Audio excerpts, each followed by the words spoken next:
an exciting evening tonight. We're very excited to hear a story about Tim. So thanks for coming tonight, and excited for you to launch this journey into your provisional membership.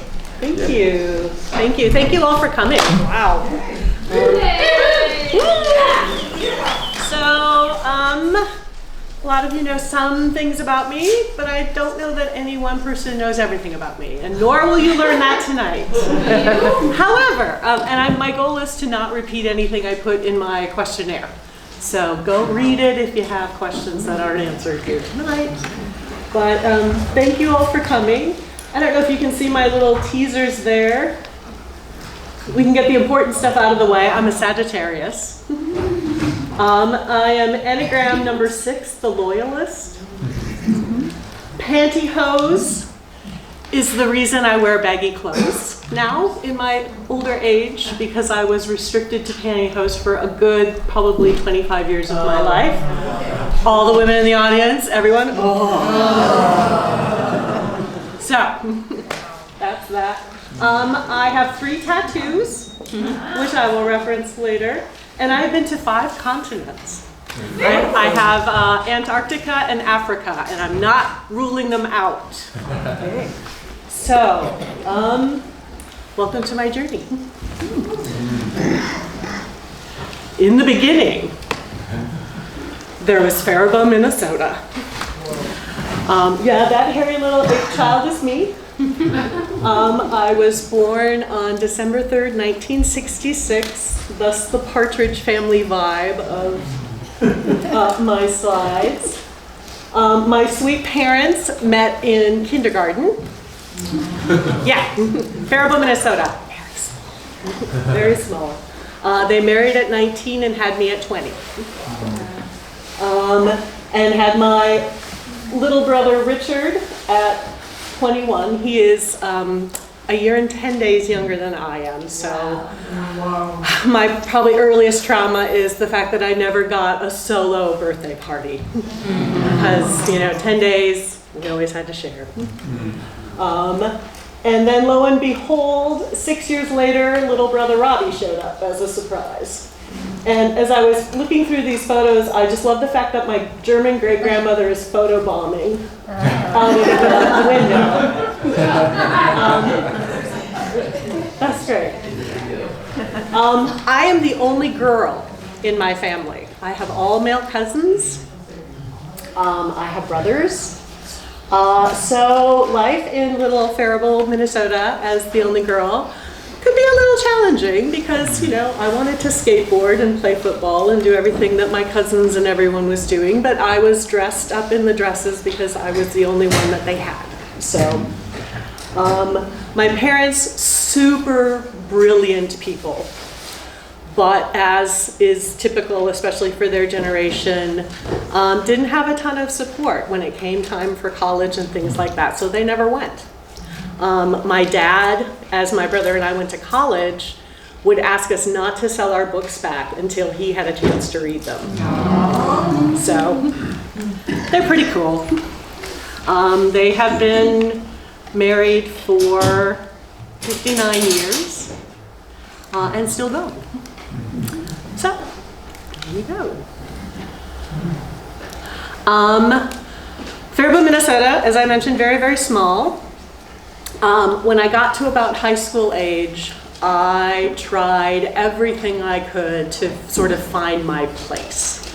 I was a cheerleader, I was in orchestra, I was a theater person, I was in choir, I did everything, and I never ever felt like I fit in. And my orchestra conductor, Dr. Skewis, my sophomore year said, "You're too big for this place. You need to go somewhere. How about being an exchange student?" So I knew I had never been on an airplane. I knew my parents would freak out. So I went through the whole application process secretly and didn't tell them until I had been accepted. And then kind of, hey, I'm going abroad for a year. I mean, very scary for them, very scary for me. But yeah, my first airplane ride was to Stockholm, Sweden, where I spent a year in 1984 to 85. Absolutely formative for me. What a ridiculous language to know. Ridiculous language to know. But my host mother was Estonian and didn't speak English.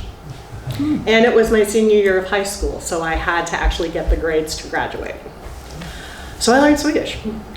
And while I was there, got courted by Gustavus Adolphus College, thanks to my high school tennis partner, and got a scholarship to go back. And actually, my work-study job was then to tutor Swedish in their Scandinavian Studies program.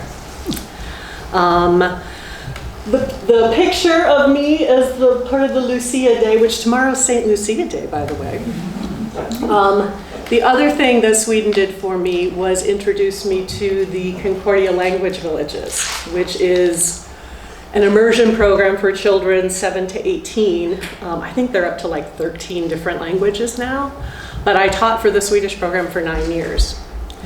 And to this day, my closest, dearest friends are people with whom I was in the trenches in northern Minnesota in June, teaching small people Swedish, where we only had a lake to bathe in. It was very earthy then.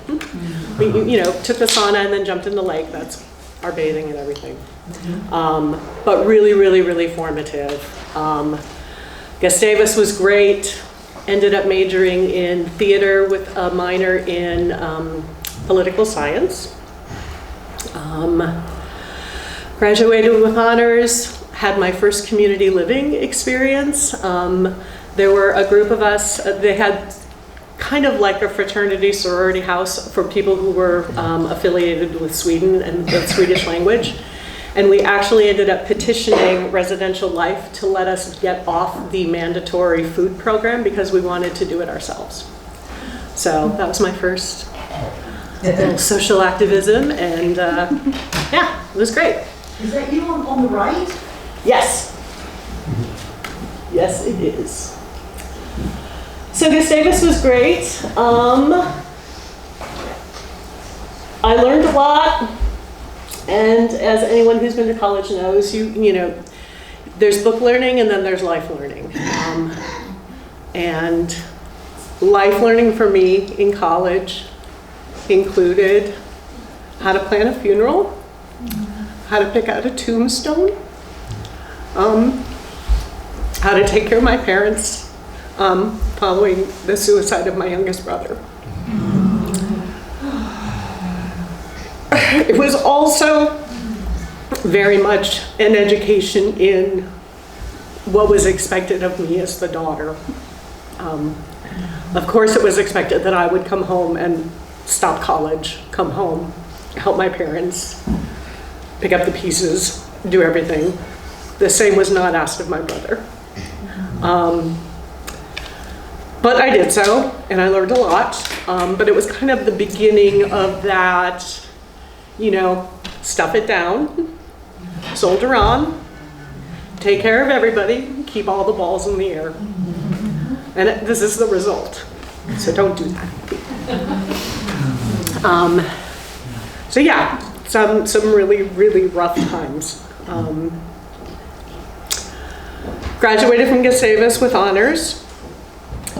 Led us into the next period of my life, which is the fabulous American Airlines years. So, spoke Swedish. American Airlines started a route to Stockholm 4 months before I graduated from college. And one of my dearest friends, who was also an exchange student with me, got the job, called me and said, hey, they need Swedish speakers. You need to do this. So I actually walked to graduation with a job and left a week after for flight attendant training. Yeah, so, you know, you're a waitress in the sky. Let's be real what the job is. But 5 continents. Stockholm was my primary route, but every other month I would have what we called reserve, which is where I got to go every place else. So favorite trips included Australia. Love the muumuu. Wish I still had the muumuu. We had to wear the muumuus for Honolulu. And then friends of mine from college, from the Swedish house, were in the Peace Corps in Ecuador. And so at one point I took 3 weeks and went down to Ecuador to visit them. And we hiked through the mountains and just stayed with various Peace Corps volunteers along the way. So really, really an amazing opportunity. Yeah, and it was a very, very different job back in the 80s and 90s. So God bless the people who do it now. I still have friends. But yeah, I decided after about 4 years of doing it full time that I was ready to go back to school, and decided to get my Master of Fine Arts degree in theater. So I was still flying part-time until my thesis year. But I went to the University of Wisconsin-Madison and got my MFA in directing. This is my last performance there in a chorus line. 6 hours of dancing a day. You could have bounced a quarter off any part of my body. It was intense. And in the process of my studies and whatnot, met a dude who would later become my husband. That's Josh. He's a lighting and sound designer, and I was a director, so it was love across the tech table.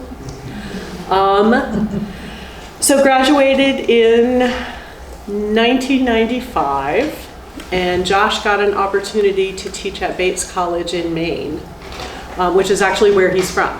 His family has long summered in Maine. He comes from a long line of Providence, Rhode Island elite.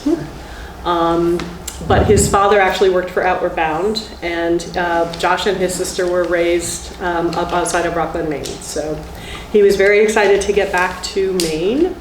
And so he taught full-time at Bates. I did adjunct work when they had sabbatical replacement needs and whatnot. And then I otherwise did social services work and did a lot of work with homeless adolescents and teenagers. Specifically, a lot of HIV prevention work. So I learned some really interesting skills there. And, you know, we had both of our children when we were living in Maine. Whoops, getting ahead. Oh yeah, I got married. So we got married, and then we had kids. So I'm pretty sure any parent can relate to the upper slide there of the screaming baby. That would be my beautiful blonde daughter, Grace, who has been here to visit many times. She loves coming here. Our son, Nathaniel, was our first.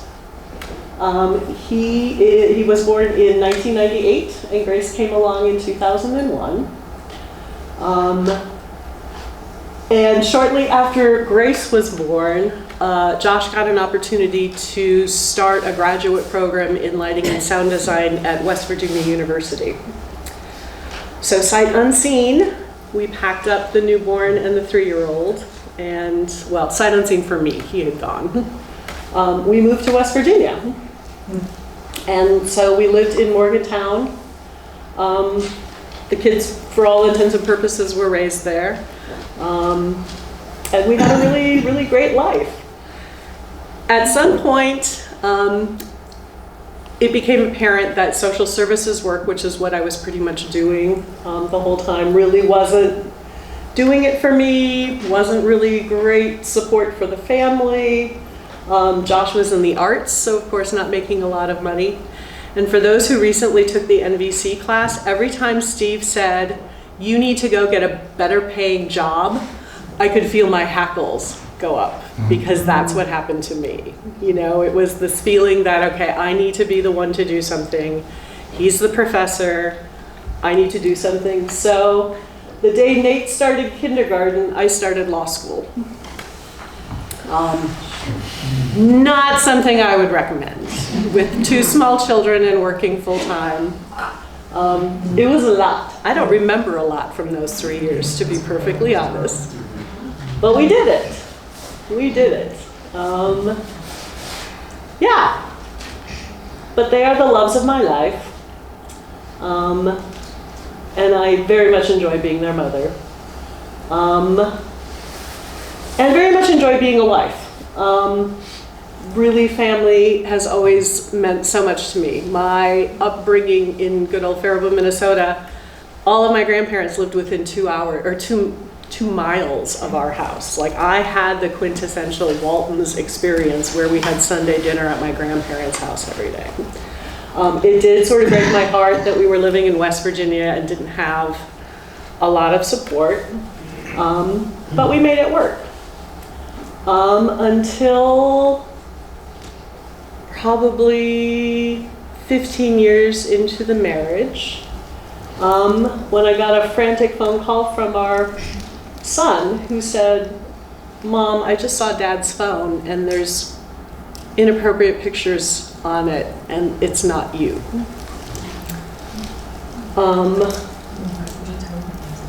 So calmed him down, called Josh, said don't delete anything. I was away on a case doing depositions in another town. Came back, sure enough he'd been having an affair. I'm not sure what he thought I was going to do, but at some point he sort of realized that he had messed up. And he asked me to stay, which I did, and we went to therapy and we did all the things that you're supposed to do to save a marriage. Unfortunately, 5 years later, Nadine was helping Grace set up her computer and a whole slew of text messages came up. And it was the same thing. So was it happening throughout the marriage? I have no idea. He essentially kind of cut and ran, and I have yet to really get any explanation, which has been really hard. Really, really hard.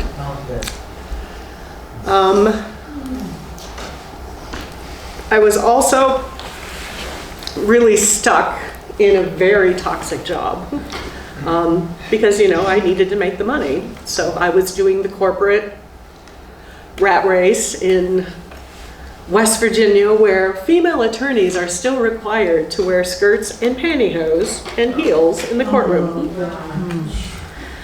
So, yes, this is why I wear overalls now. After it became clear that the marriage was not, fool me once, shame on you, fool me twice, shame on me. We decided to divorce, and this, of course, was around the same time that Nate had gone off to college. It was Grace's senior year of high school, so a really, really, really, really crappy year for her. Yeah, it's one thing to do something to me, but don't mess with my children. And to my knowledge, they have also never received any kind of explanation. So yeah.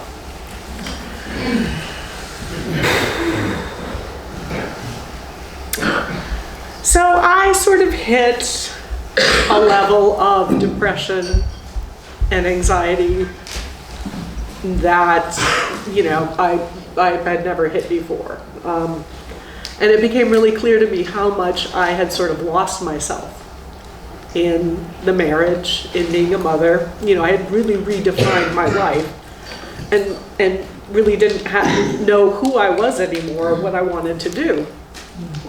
So when Grace graduated from high school, I decided, well, I don't want to stay in West Virginia. No offense, Larry. But, I decided, okay, I'll go home. I'll go back to Minnesota. I'll go back to my people. I quit my toxic job.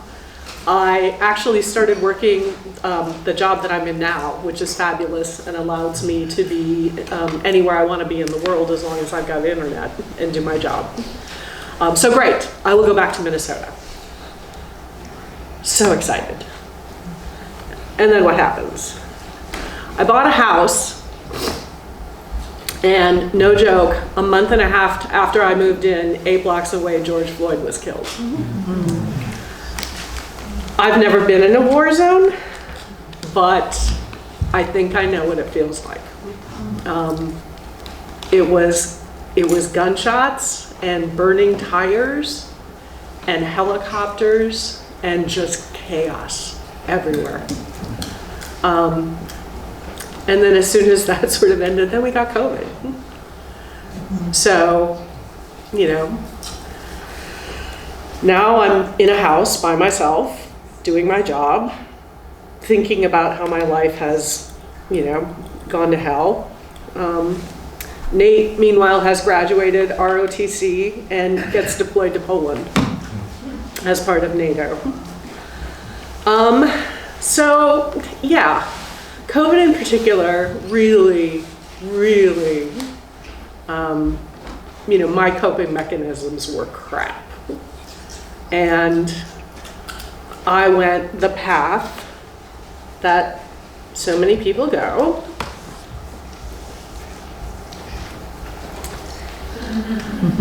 And I started drinking very heavily.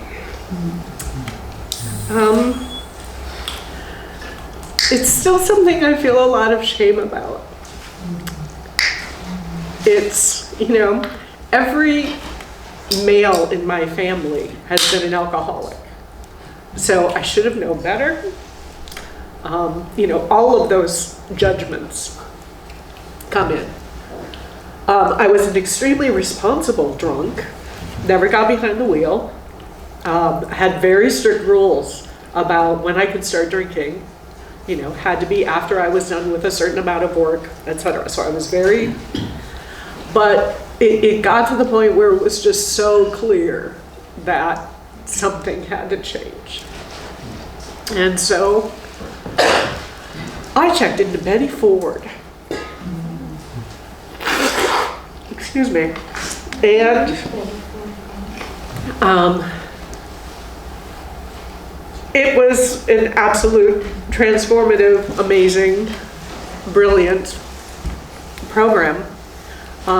You know, those of us who are alcoholics, alcoholism is always a symptom of something else. And for me, it was just not ever being able to feel my emotions, deal with my emotions, process my emotions.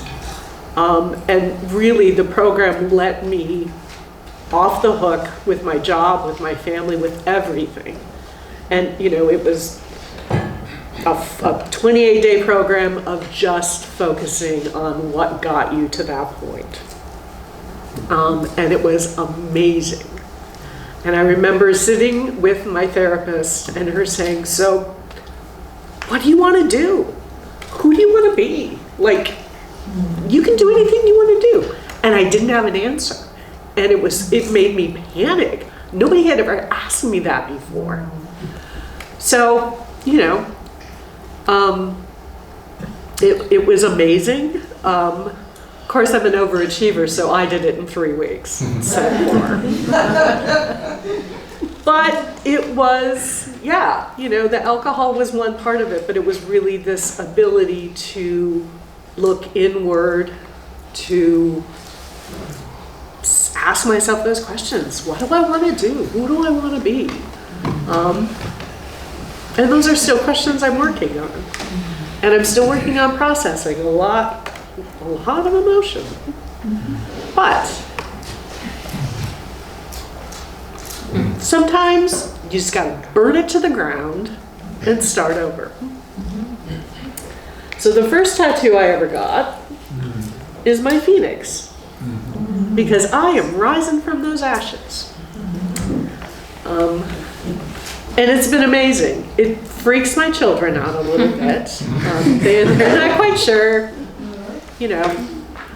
They're proud. My daughter in particular is like, you know, I am proud to be an example to her of you do what you want to do and decide what's going to make you happy and follow that passion. So this phoenix is rising. So who am I and what do I want? I'm still a lawyer, but I'm a lawyer in a tiny house at Earth Haven Eco Village. I love my piggies and my cows, but the absolute gem of my life right now is Lila Rose. So yeah, I am all those things. And I'm so thrilled to be doing it here. And it's to be continued. So thank you very much.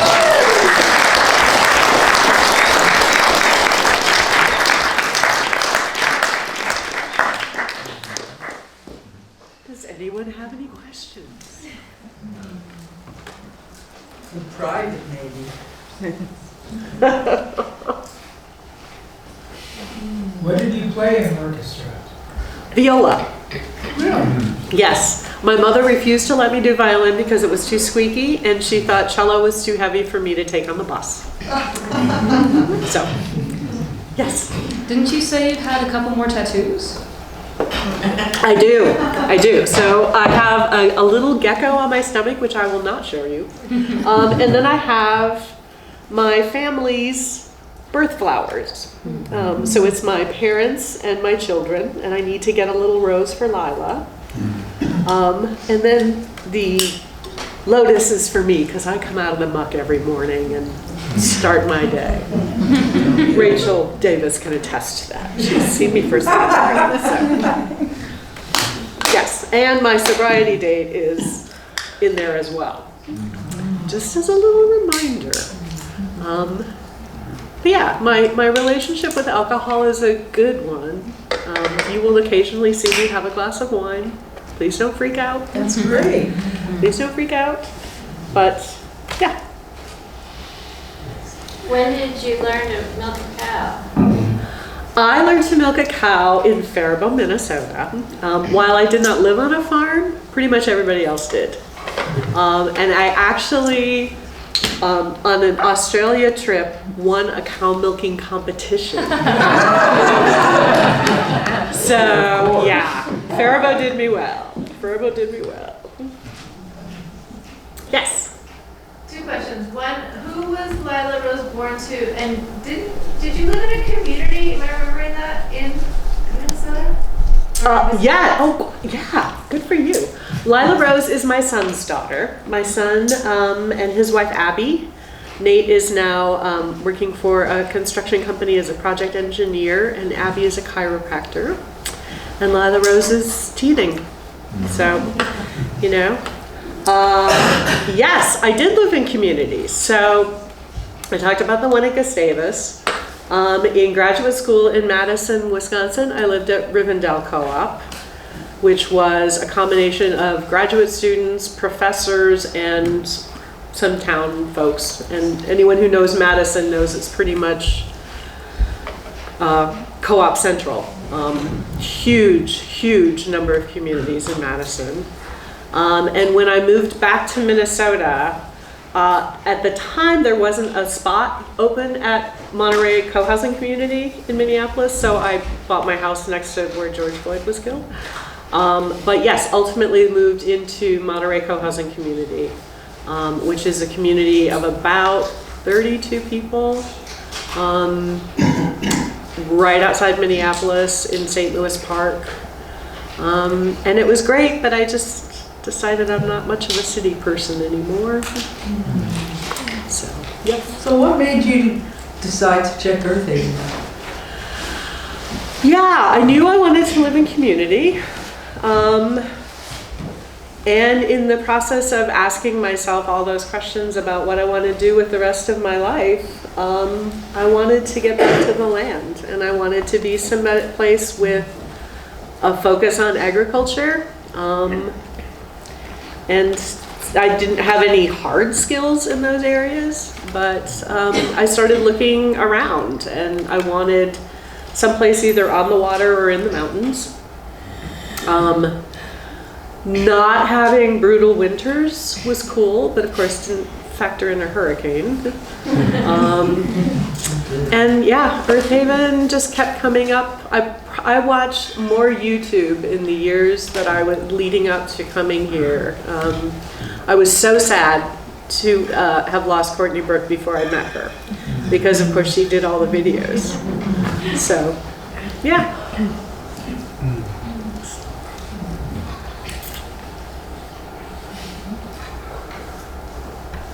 Yes, thank you. How old are your children now? Nate is 26 and Grace is 24. Crazy.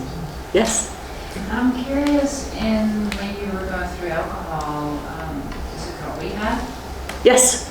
So you said it was amazing, and I'd love to hear more about it. Like, what did you find out about yourself, I can imagine, that you thought was amazing? Or what were some of the tools that you really took away from that? Or what were some of those like, oh, yes, I'm glad to be on this planet? Yeah. Wow, that's a big question. It was a lot of, it gave me permission to look inward. Whereas I think up until that point, it was, again, all about like stuff it down, carry on, do the things. So, yeah, I mean, you know, I had individual therapy twice a day. I had groups. We were up in northern Minnesota in nature. So it was, you know, just a lot of time looking inward. Without any distraction, no self-service, no anything. So like the outward, you know, the outside world was non-existent. Yeah. And I found Gus, which is my religion, the Great Universal Spirit.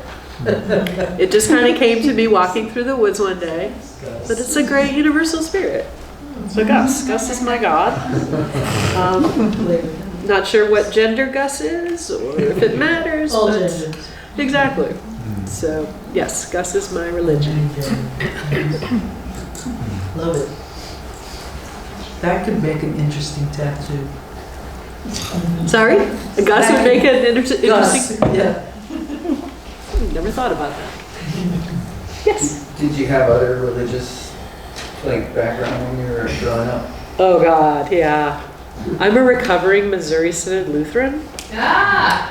Yeah. Yeah. What was that one? Missouri Synod Lutheran. It is, Missouri Synod Lutherans make the Baptists look liberal. Whoa. Yeah. Yes. Women could not vote in the church.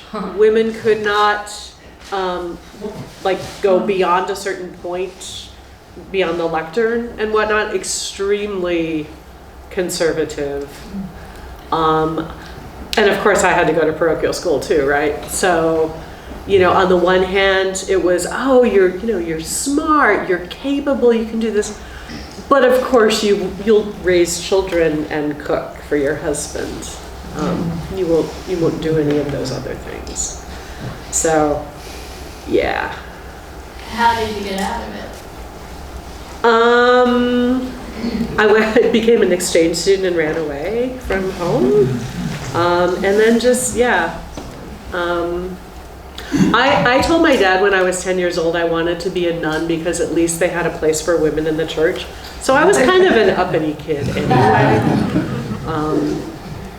Yeah, but it always, I never sort of bought into it. So I struggled with that one. Yep. What have you learned about yourself since you've arrived here?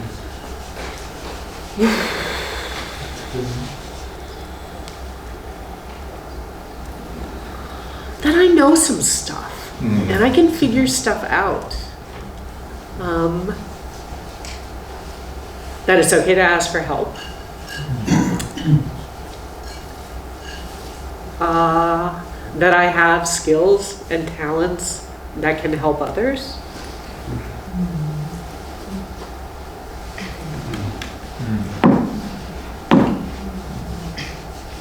That I'm not the only one who cries about everything. Happy, sad, mad, pick an emotion. This is what you get. So. Bring it on. Yep. I got one. Yes. Okay, so as we're so fortunate to be present in your life at this time of your soul's unfolding, like what kinds of support would you like to have so that, you know, like you're continuing to blossom into your, and live your best life? I think just keep doing what you're doing. I mean, that's why I'm here. So, yeah, nothing really comes to mind because anytime I've needed support, somebody's been there. So, yeah, thanks.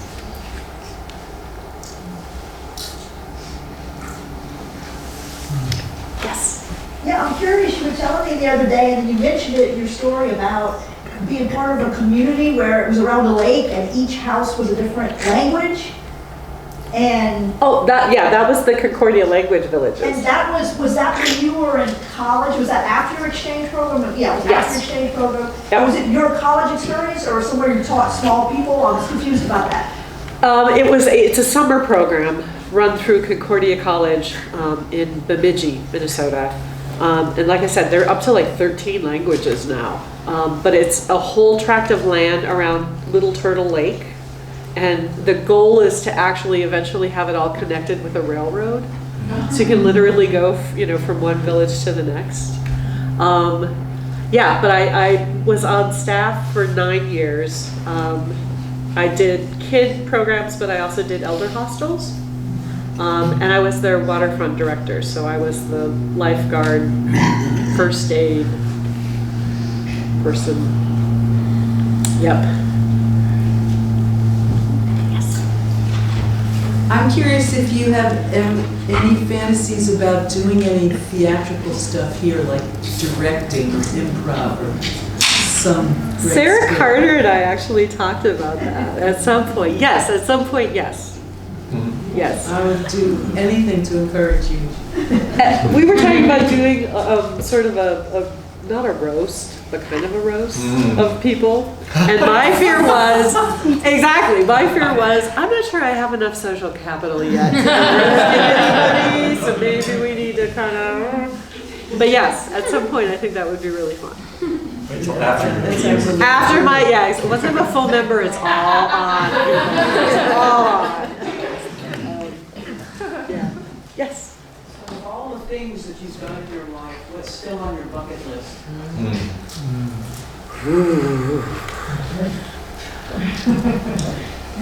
Wow.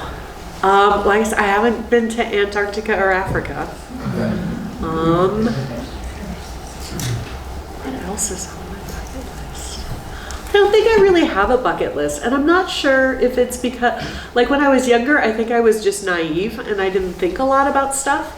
Like, who leaves their senior year of high school and goes to a country where they don't speak the language and just like does it? Like I think I was just too naive. I've kind of done everything I've wanted. I mean, yeah, nothing comes to mind. Thanks. Now I have to think about that. Yes. Pam, I'm wondering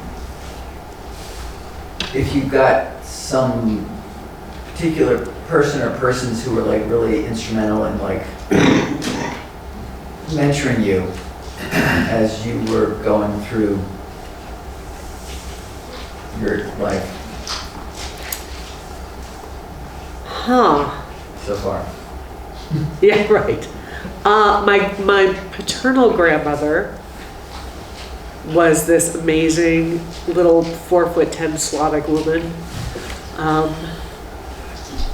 who taught me, strength and resilience and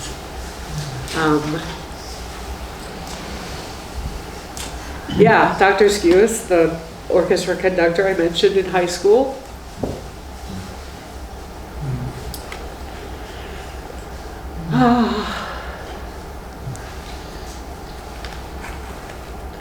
My dad, pretty cool.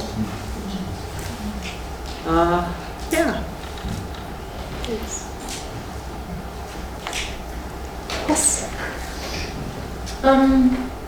Would you tell us a bit more about, like, your family growing up and what it was like in your house? You know, I heard you saying you tried all these things in school and you never felt like you fit in, and I guess I'm left wondering, like, did you have that fit in feeling at home too, or looking for it elsewhere was maybe an outgrowth of not having it there?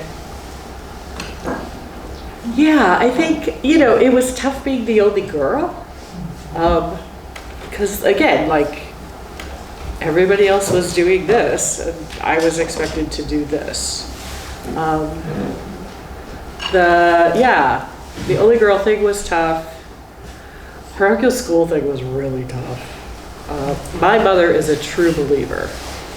My father, much more sort of intellectual, so I could have really good conversations with him about stuff. But yeah, we were pretty, you know, it was a good upbringing. They did the best they could.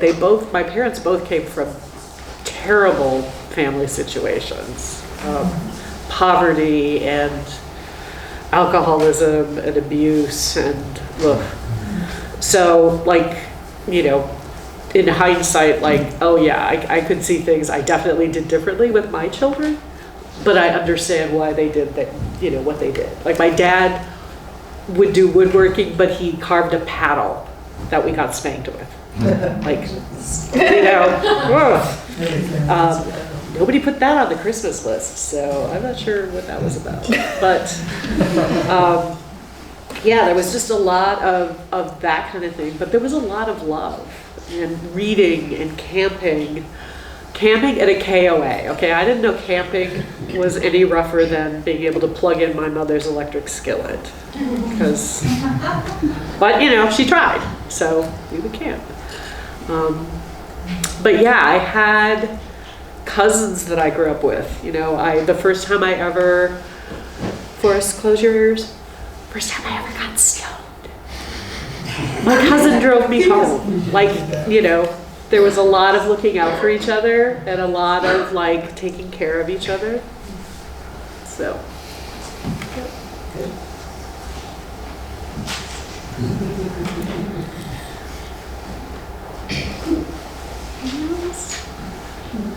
Thanks, y'all. Oh. Like, you already talked when I came in. I don't know if you already referenced the number 6 and 5 and 3. Did you? 3 tattoos. Oh. 5 countries. Continents, sorry. Oh yeah, I should count countries. I've never done that. 5 continents. Enneagram 6. Yep. Enneagram 6, the Loyalist, Sagittarius. Pantyhose is the reason I wear baggy clothes. You are now caught up. Sagittarius is your son? No. Yes. Do you know your moon or rising? We'll find it. To be continued. Yeah. Da, da, da. Well, thank you all so much for coming out. I look forward to continuing to grow and learn here.